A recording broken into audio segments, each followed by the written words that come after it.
locutus est ad patres nostrum, Abraham in seminis est ad patres nostrum, Abraham in seminis est ad patres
Hola, ¿cómo están? Este es un nuevo episodio del seminario Transmisión en Cuarentena.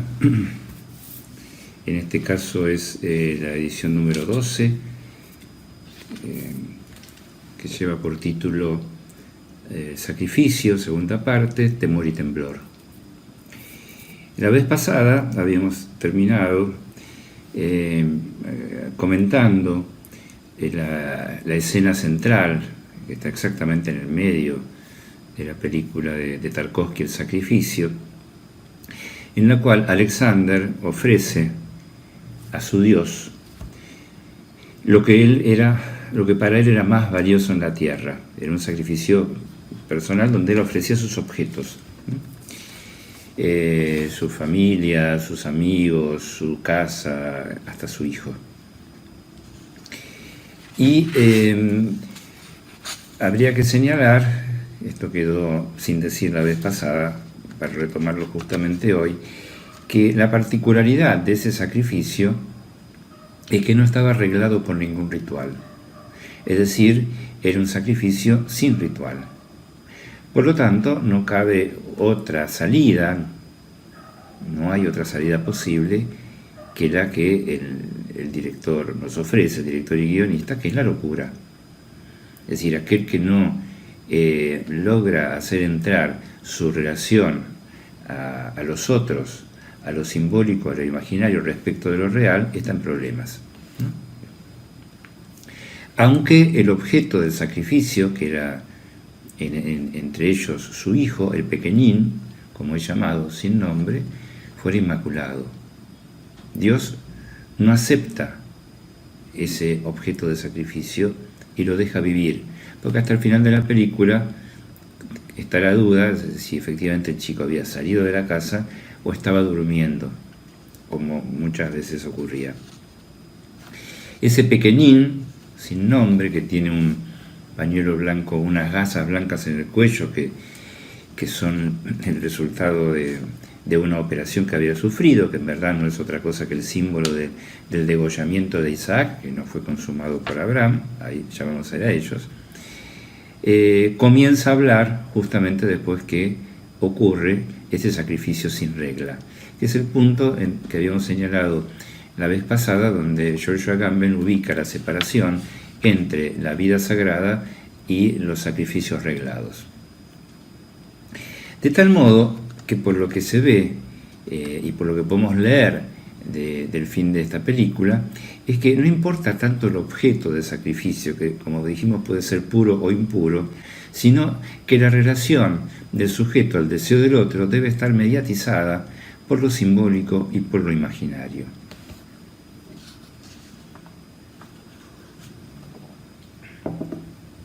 Vamos a considerar ahora el sacrificio más importante del Antiguo Testamento. Sabemos que en la Biblia hay dos grandes sacrificios, por llamarlos así, con letras mayúsculas.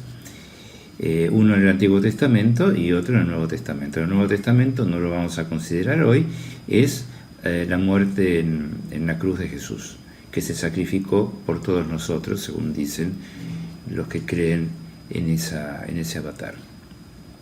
El primer sacrificio del Testamento está en el Génesis mismo, es decir, en la primera parte del Antiguo Testamento, de la Biblia, particularmente en el capítulo 22, o bueno, no se llaman capítulos, en versículo 22. En esa ocasión, Dios se presenta ante Abraham, Dios nombrado Elohim. Elohim es un término que se usa, que está usado en el Antiguo Testamento para nombrar a Dios, pero como Dios es innombrable, puesto que en verdad su nombre solamente son 4 letras que no se pueden pronunciar, porque son 4 consonantes, Elohim es uno de los nombres de Dios. Y este Elohim, para quienes saben hebreos, notan claramente que es un plural. Sin embargo, Elohim es uno, es decir, es el plural en tanto que condensa todos los dioses.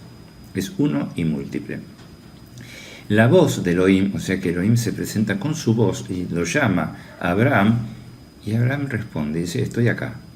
Y entonces le ordena, después de haberlo elegido como aquel cuya simiente va a desparramar por toda la tierra de Judea y por toda la tierra en definitiva, y que entonces Abraham estaba a la espera de poder concebir un hijo con Sara, y eso no ocurría. Sara ya tenía 99 años y Abraham 100, hasta que finalmente la promesa divina se concreta, nace Isaac, y luego Elohim, la voz de Elohim, lo llama para ordenarle otra cosa, que es el sacrificio de su hijo.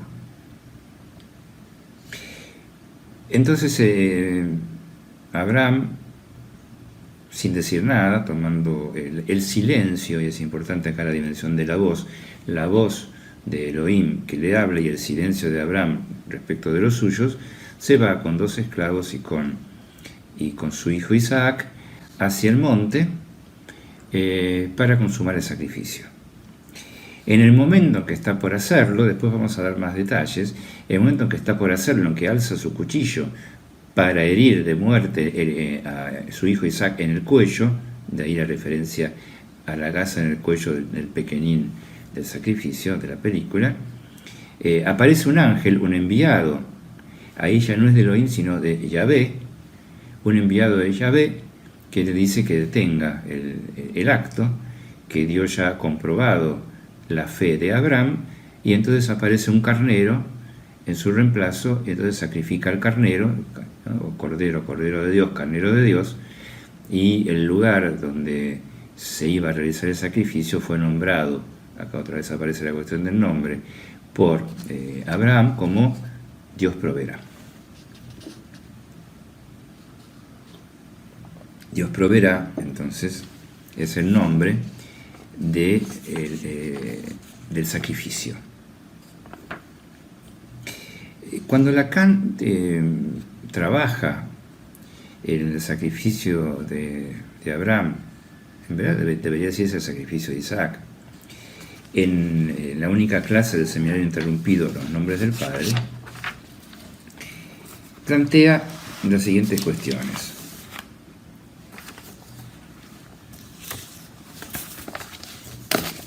En principio, que se propone ir más allá de Freud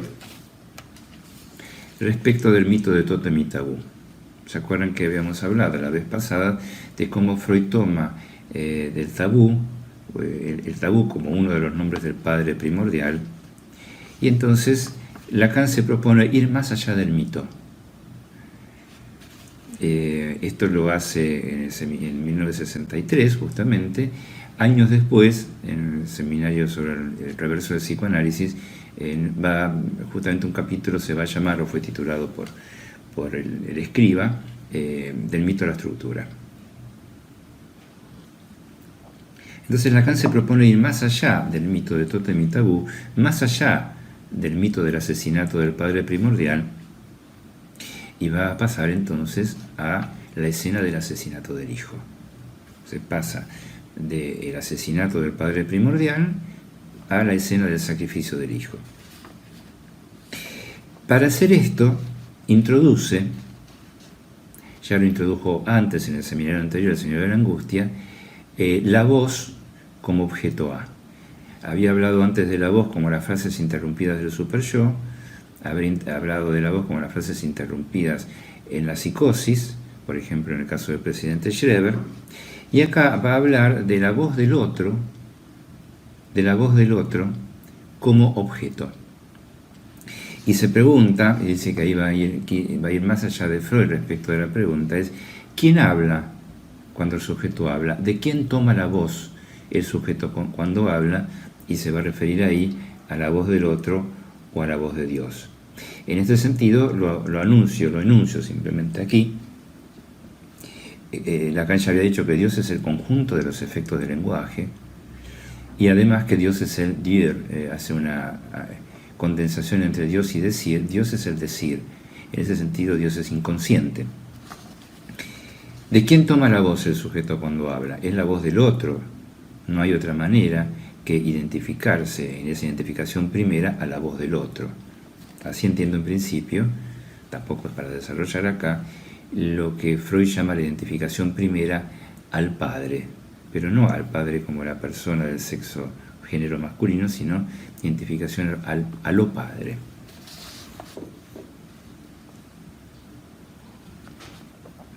Tenemos entonces, a partir de que Lacan ubica la voz del otro, recordemos que la voz del otro no es cualquier cosa, es la voz de Elohim que se le presenta a Abraham y que le pide el sacrificio, es esa voz, la voz del otro.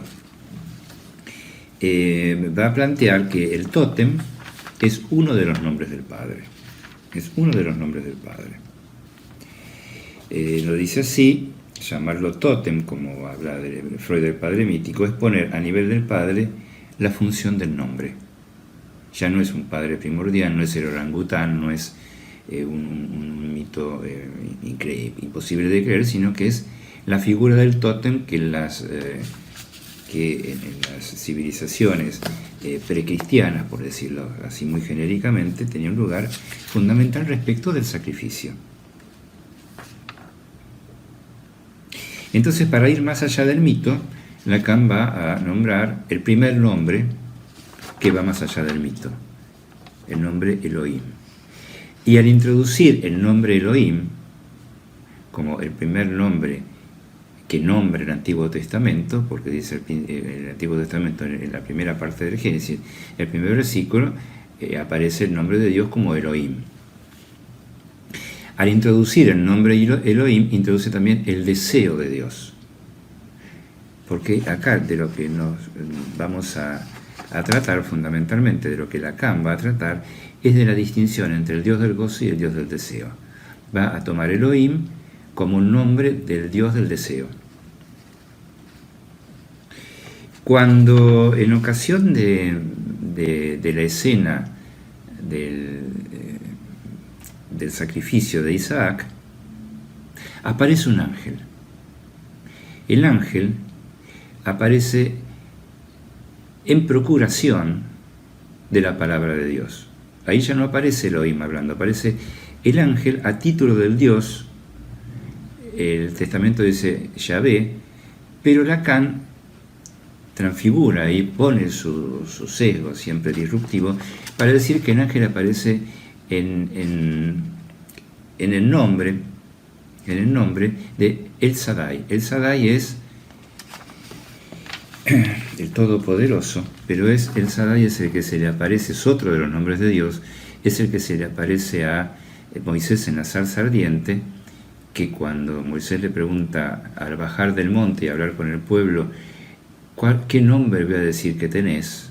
Si es que lo trataba de vos, a Dios, y él dice, yo seré que seré. Ese nombre, el nombre de Dios es el nombre del nombre. Simplemente el nombre de Dios es el nombre. Entonces va a plantear Lacan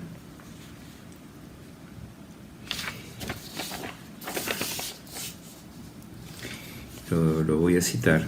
El primer nombre no es el del goce, sino el del deseo de un Dios, es Elohim,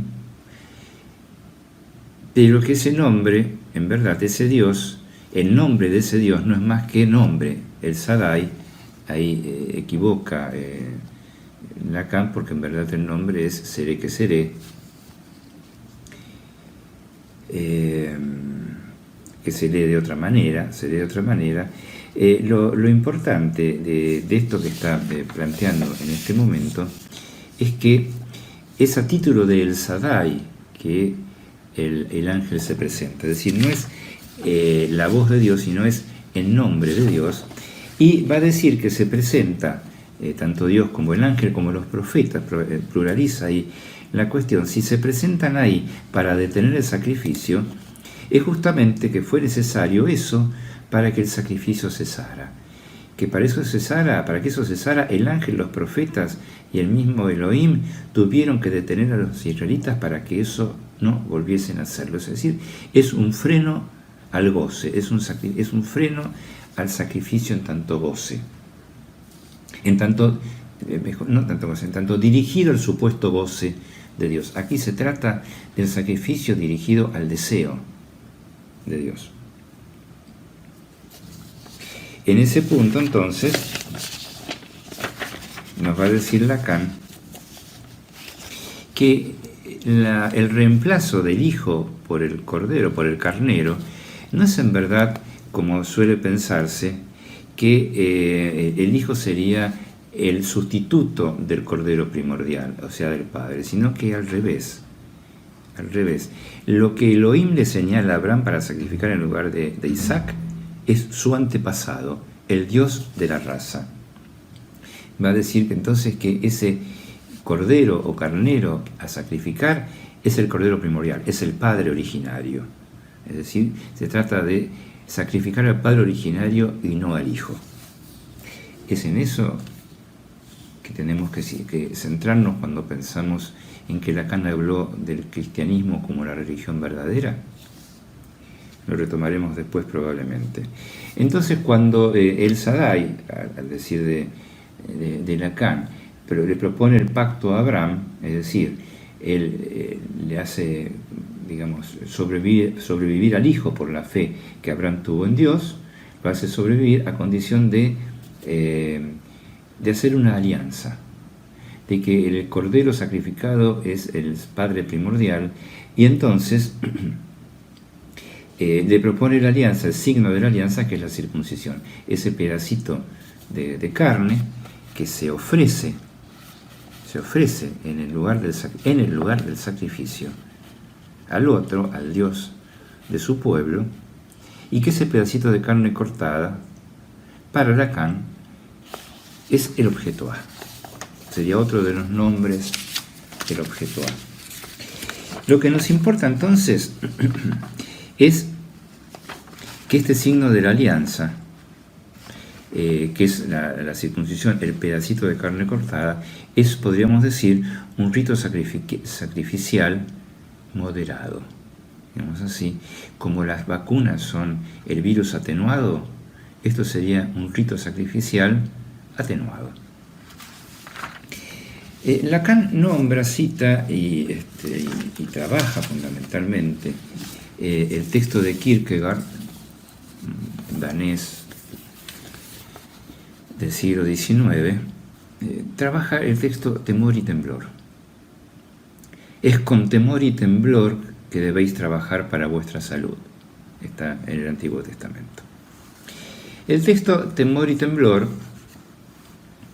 de Kierkegaard comienza con un proemio donde él habla de una persona, de un hombre.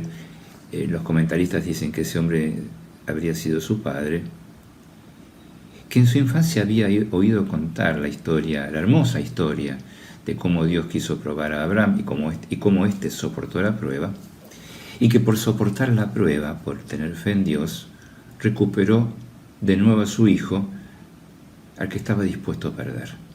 Porque entonces aquí tenemos esta distinción que había enunciado en la reunión pasada, que no es lo mismo sacrificar o dar en ofrecimiento, ofrecer.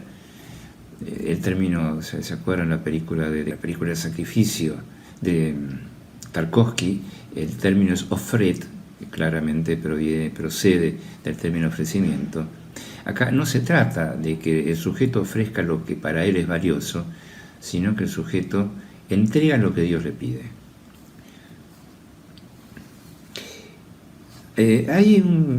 Voy a subrayar algunas cuestiones llamativas del texto de Kierkegaard, que es un texto francamente hermoso y digno de ser leído, y necesario de ser leído, me parece a mí.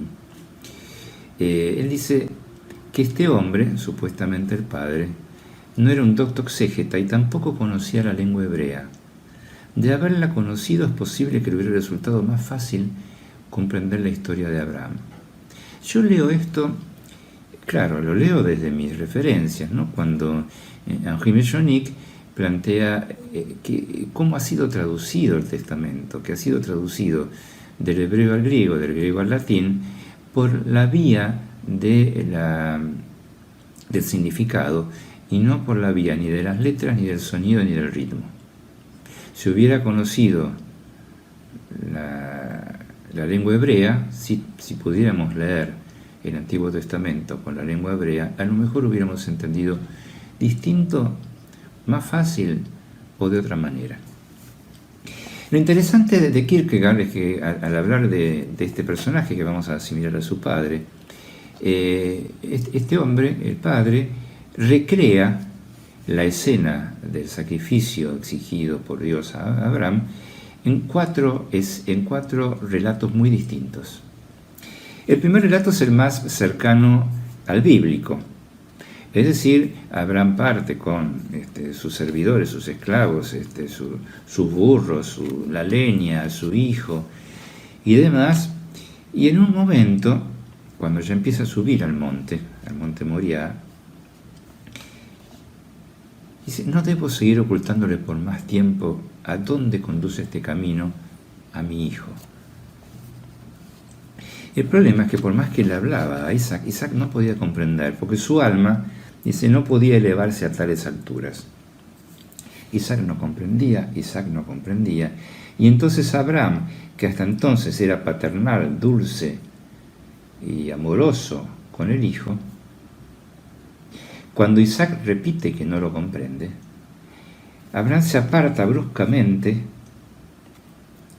y entonces el nuevo rostro del padre era terrible en su mirar y su figura se había vuelto espantosa. ¿Qué había pasado? Abraham le dice: ¿acaso te crees que soy tu padre, estúpido? Soy un idólatra. No hago esto por un mandato divino, lo hago porque me viene en gana. Ahí tiembla Isaac en este relato.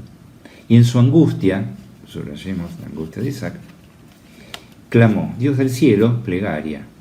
Apiádate de mí, Dios de Abraham, ten compasión de mí. No tengo padre aquí en la tierra. Quiero que seas tú, Dios, mi padre. Abraham entonces musitó, muy tranquilo: Señor del cielo, te doy las gracias. Preferible es que mi hijo me crea sin entrañas antes que pierda la fe en ti. Primera versión del Padre. Segunda versión.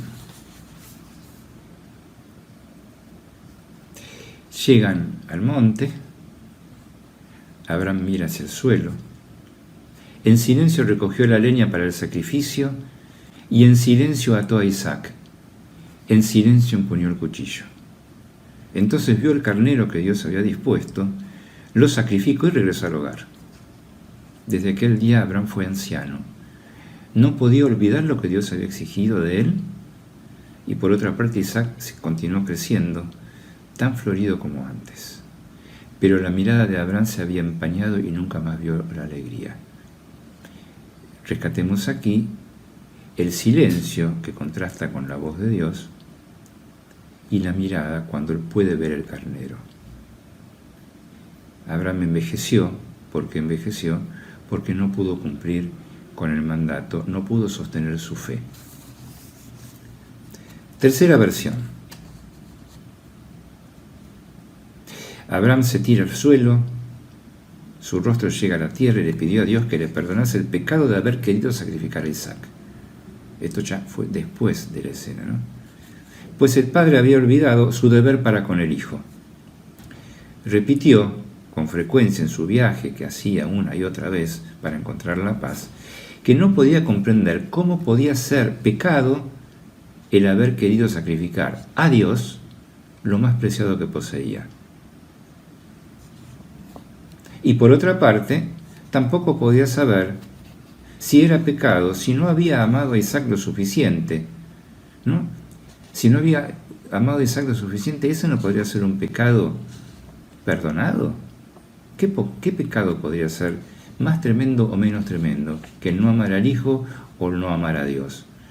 En ese comprender, digo yo que hay algo del orden del tiempo de comprender en esta versión del Padre que no comprende, pero que quiere comprender, por lo tanto es del Padre que duda.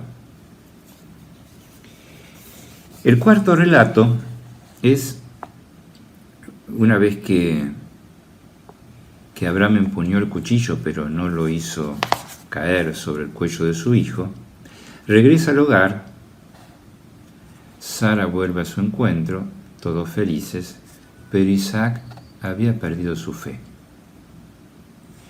De lo sucedido no se dijo ni una palabra. Isaac jamás contó a nadie lo que había visto, y Abraham suponía que nadie lo había visto. Esta sería la cuarta versión del Padre, en donde el Hijo salva al Padre cuando el Padre había decidido sacrificar al Hijo para salvar a su propio Padre. Otra versión del Padre. Aquí terminan los 4 relatos de Abraham, pero vamos a avanzar un poquito más nada más en el texto para situar lo siguiente. Kierkegaard dice, si no existiera una conciencia eterna en el hombre, si solo se trata de una fuerza salvaje y desenfrenada que se retuerce en oscuras pasiones, ¿qué otra cosa podría ser la existencia sino la desesperación? Es decir, cuando no hay promesa, cuando no hay más allá, cuando no hay conciencia eterna, hay desesperación. Que ese es el temor animal, entiendo yo, del que hablaba Alexander en la película de Tarkovsky.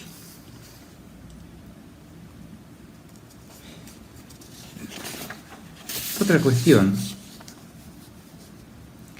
que retoma Lacan, Lacan de lo que plantea en este texto Kierkegaard, es grande renunciar al propio deseo, pero aún más grande es seguir en lo temporal cuando ya se ha renunciado a ello. Si Abraham no hubiese creído, habría muerto Sara, y él también de aflicción y sin un hijo. Entonces, renunciar al propio deseo es lo que plantea Lacan, lo habíamos dicho en el año 63, cuando dice que el religioso lo que hace es entregar ese deseo a Dios, con lo cual justamente lo que entrega como objeto de sacrificio es el objeto causa del deseo. ¿Cómo seguir en el temporal? ¿Cómo vivir después del sacrificio? Es la pregunta que hace Kierkegaard y es la que desarrolla, a mi entender, en todo el recorrido, la película, podrían, si ustedes quisieran verla, La decisión de Sophie, donde les cuento el final, la voy a spoilear, como se dice ahora, lo lamento.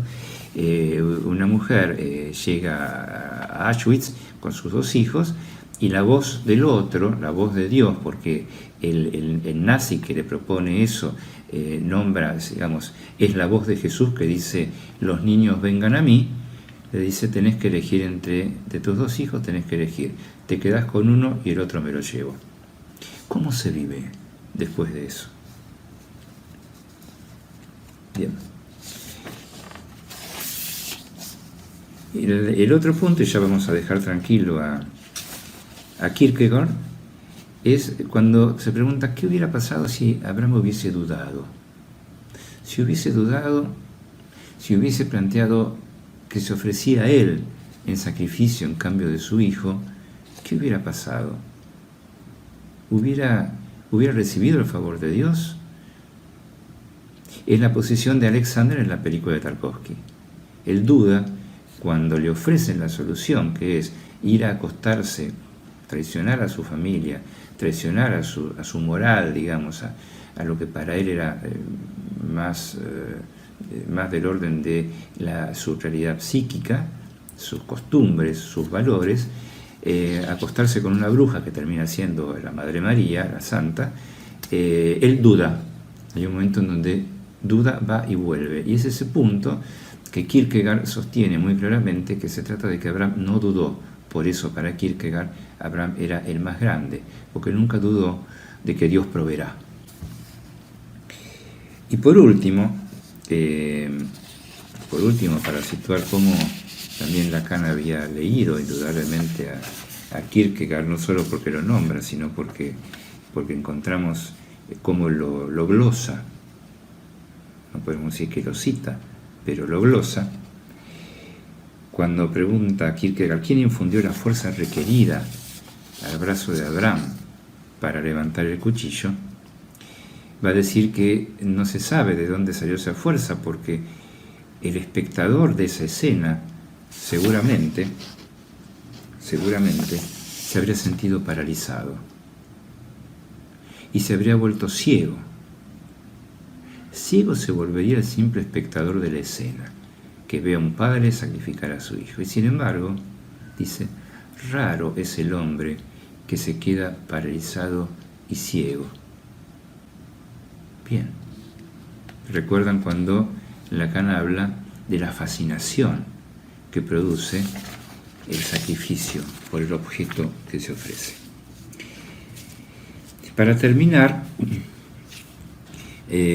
voy a plantear otra digamos, manera de pensar el sacrificio. ¿Verdad? No es otra, sino otra manera de ubicar la creencia que al parecer se opondría totalmente a la creencia y a la fe en un Dios que proveerá y que regulará las cosas.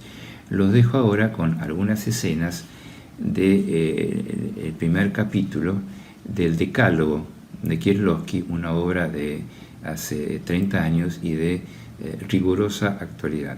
Los dejo con algunos minutos de esa película para retomar después con un comentario. Włączyłeś go. Nie, nie ruszałem. Hej, kolego.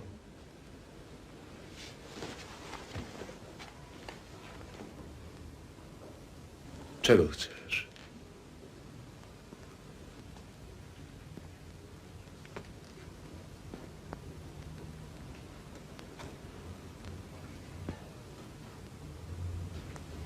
Wyłącz się.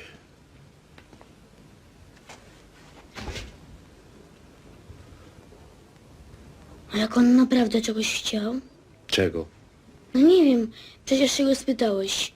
Ej, kolego, czego chcesz? Spytałem. Wygłupiałem się. Składaj, że mróz jest cały czas, najwyżej w nocy, powiedzmy 10 godzin. Ale musimy być precyzyjni. Dobra.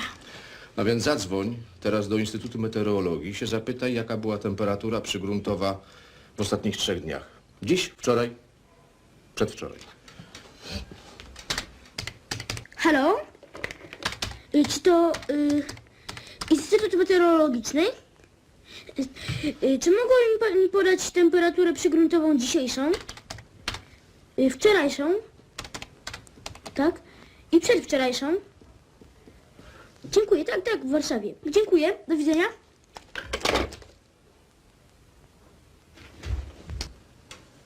Wzór na ciśnienie? P równa się F podzielić na S.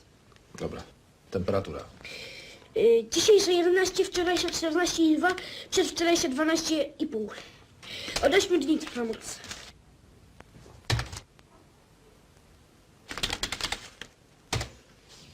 I co? No, widzisz to? Wynika z tego, że może się ślizgać facet, który jest 3 razy cięższy od ciebie. Naprawdę?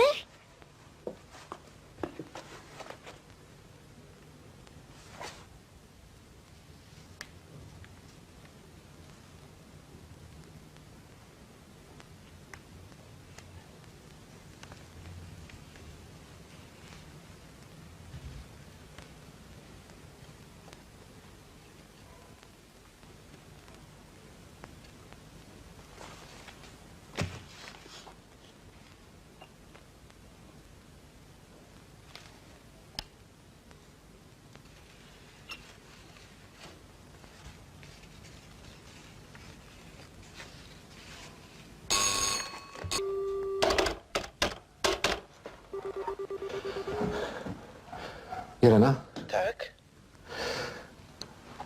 dzwonił Paweł? Kiedy? Teraz, dziś. Po szkole, koło 2:00. Chciałam, żeby przyjechał na obiad, ale miał angielski. No, właśnie nie miał. I gdzie jest? Nie wiem, nie ma go. Coś się stało? Nic. Wylał mi się atrament. Co? Nie wiem, pękła mi buteleczka od atramentu nagle i wylało się. Ale z Pawłem. Nie wiem. Podobno załamał się lód. Na jeziorku. Powiedział mi... Obliczaliście, że jest mocny. Podobno pękł.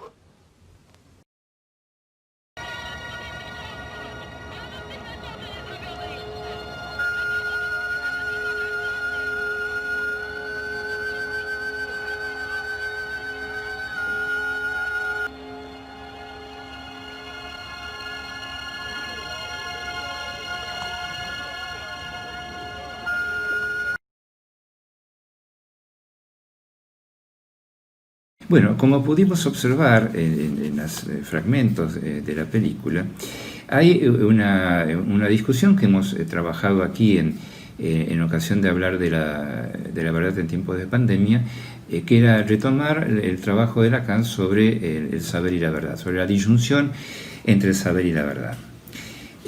Sobre todo, esta película lo que muestra es qué ocurre cuando el saber se pretende todo saber y saber todo. Hay como una especie de fundamentalismo del saber que paradójicamente iría al lugar de la verdad. Habíamos ya ubicado como Lacan sitúa, en verdad es como Lacan ubica al sujeto en ese límite, en ese litoral entre saber y verdad. Hay una de las escenas que he puesto es cuando la computadora, piensen que estamos hace 30 años, la computadora se enciende sola. Y él le pregunta, haciéndole un chiste, ¿qué querés, colega? Y el hijo, cuando él apaga la computadora, le dice, ¿y si quería algo? ¿No leemos allí la pregunta por ¿qué quiere el otro? ¿No leemos ahí cómo esa computadora tomó el lugar del otro, de un otro consistente, completo, intachable e infalible? El otro término que aparece en este capítulo es lo incalculable. Parece que para este hombre la respuesta a la increencia en Dios es que todo puede ser calculado. Es un fantasma de transparencia. No hay opacidad de la verdad. La creencia solo lo que hace es oscurecer la verdad. Entonces todo sería calculable. Entonces con esos datos, que además son datos, como se ve, no son elegidos al azar, son datos totalmente espurios. La temperatura del suelo de los días anteriores, ¿no? Y con eso, con cierta fórmula de la presión que ejerce un patín sobre el hielo, el padre de este chico calcula que tendría que pesar 3 veces más de lo que pesa para que el hielo se resquebraje bajo sus pies. Pero ocurre que hay un personaje, que es un personaje silencioso, que está a lo largo de casi todos los capítulos del Decálogo, que prende fuego a la orilla del lago. Y en el momento en que el padre está a la espera de que rescaten el cuerpo de su hijo y saber si efectivamente es su hijo o no el que se había sucumbido en esa rajadura del hielo, ve al linchera y ve el fuego. No lo había calculado. Pero en verdad, erraríamos si fuéramos por el lado de que si tuviéramos todos los elementos de cálculo entonces, porque ahí estaría el reproche, el autorreproche, el flagelo del personaje que no tomó en cuenta todos los datos del problema. Lo que nos muestra después, o antes en verdad, Kieslowski, es el momento en que el tintero se rompe. Otro cristal, otro elemento cristal, como es el cristal del tintero, se rompe de una manera inexplicable, como tan inexplicable fue que la computadora se encendiera sola. Por eso le pregunta a su hijo, ¿vos la encendiste? Porque eso no podría adjudicarse, según el personaje, a nada más que a una acción humana. No podría haber algo ahí fuera de lo humano. Entonces la pregunta no es tanto en qué se cree, si en Dios o en la ciencia, sino en dónde se cree. Lacan dice que el síntoma es ahí en dónde se cree. On y croit, dice, se cree ahí. No es que se crea en eso, sino que eso marca el lugar de donde el sujeto cree. Esto es lo decisivo para nuestra intervención clínica, que es poder detectar en qué lugar el sujeto es creyente, porque todo sujeto es creyente, no hay manera de no creer. Entonces, ¿dónde se cree? ¿Se cree en lo incalculable, como Pascal y su apuesta? ¿Se cree en lo indiscernible, como Leibniz? ¿Se cree en lo indecidible, como Gödel? ¿Se cree en lo real como imposible, en lo innombrable, como Lacan cuando habla de los nombres de Dios?